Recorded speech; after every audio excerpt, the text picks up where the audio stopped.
Hello friends, welcome to my YouTube channel Rajiv Vitech. आज हम एक small cap mutual fund scheme की details को समझेंगे। आज की वीडियो सिर्फ जानकारी के लिए बनाई गई है। किसी भी तरह की कोई इन्वेस्टमेंट करने से पहले आप अपने फाइनेंशियल एडवाइजर की एडवाइस ज़रूर लें।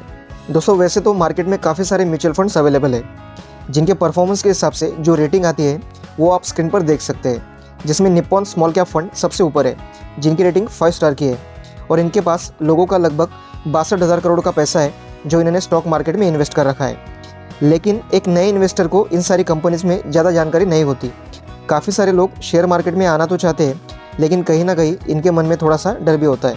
इसीलिए हमने आज एक ऐसी म्यूचुअल फंड कंपनी चुनी है जो कि सरकारी भी है और जिस पर लोगों का काफ़ी ज़्यादा भरोसा भी है। ये कंपनी है LIC small cap mutual fund.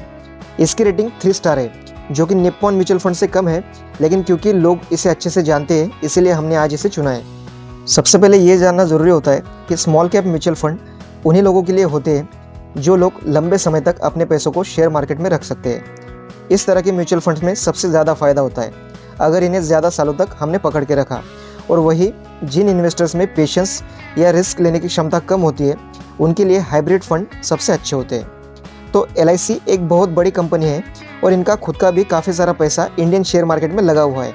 In fact भारतीय शेयर बाज़ार में सबसे बड़ा हिस्सा LIC के पास है। इस फंड के परफॉर्मेंस की अगर हम बात करें तो पिछले 6 महीने में आपको यहाँ पर -8.5% की नेगेटिव रिटर्न्स दिखाई देंगे, क्योंकि शेयर बाज़ार पिछले 5-6 महीनों से थोड़ा डाउन चल रहा है।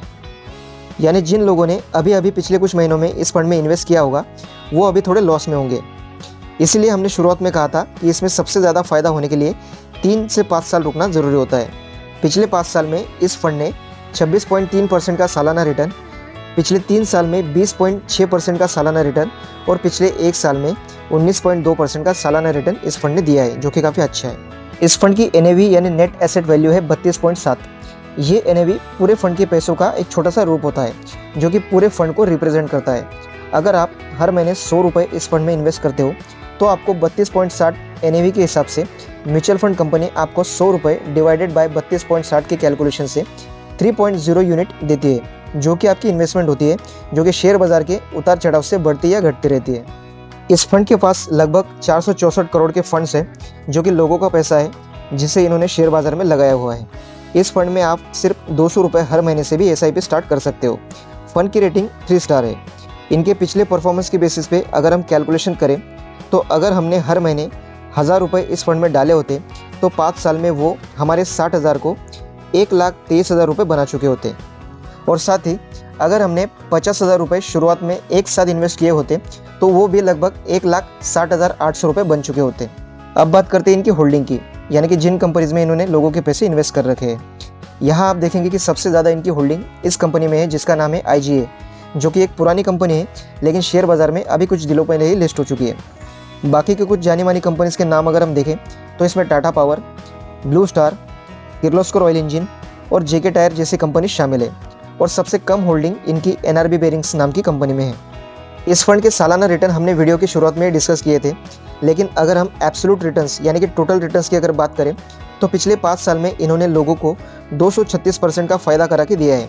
यानी लगभग 2.5 गुना लोगों का पैसा 5 साल में बढ़ा है, जो कि इस कैटेगरी के एवरेज रिटर्न से ज़्यादा है। अब बात करते हैं एक्सपेंस रेशो की, जो कि एक तरह का मेंटेनेंस चार्ज होता है जो कि म्यूचुअल फंड कंपनी हमारे पैसों से निकालती है हमारे पैसों को मैनेज करने के बदले में। और ये हर म्यूचुअल फंड का अपना अपना अलग चार्ज होता है, जैसे कि Kotak small cap mutual fund जिनका एक्सपेंस रेशो 0.40% है, और वही LIC का अगर हम देखें तो 0.97% है। इसके बाद एग्जिट लोड को भी समझना काफ़ी ज़रूरी होता है। अगर आप पहले 1 साल के अंदर अपने पैसे विड्रॉ करते हो तो आपको एक्स्ट्रा 1% एग्जिट लोड फीस चुकानी पड़ती है 0.005% स्टैम्प ड्यूटी के साथ। और गवर्नमेंट टैक्सेस की अगर हम बात करें तो आपको 1,25,000 तक के प्रॉफिट पर 12.5% का long term capital gain tax देना पड़ता है अगर आप 1 साल बाद पैसे निकाल रहे हो।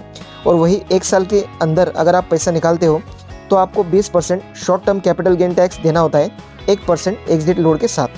फंड मैनेजर्स की बात करें तो इस फंड में लोगों के पैसे को 2 फंड मैनेजर्स मैनेज करते हैं, जिनकी क्वालिफिकेशंस और एक्सपीरियंस आप नीचे देख सकते हो। सबसे पहले मिस्टर निखिल रुंगटा, जो कि इससे पहले निप्पॉन म्यूचुअल फंड और बजाज अलियांस का एक्सपीरियंस रखते हैं। और दूसरे हैं मिस्टर महेश बेंद्रे, जो कि LIC के पहले IDBI कैपिटल और बाकी कंपनीज में काम कर चुके हैं। तो दोस्तों ये थी आज की इंफॉर्मेशनल वीडियो, जो कि आपको कैसे लगी आप मुझे कमेंट में ज़रूर बताएं और प्लीज़ इस चैनल को शेयर और सब्सक्राइब कीजिए। Thank you.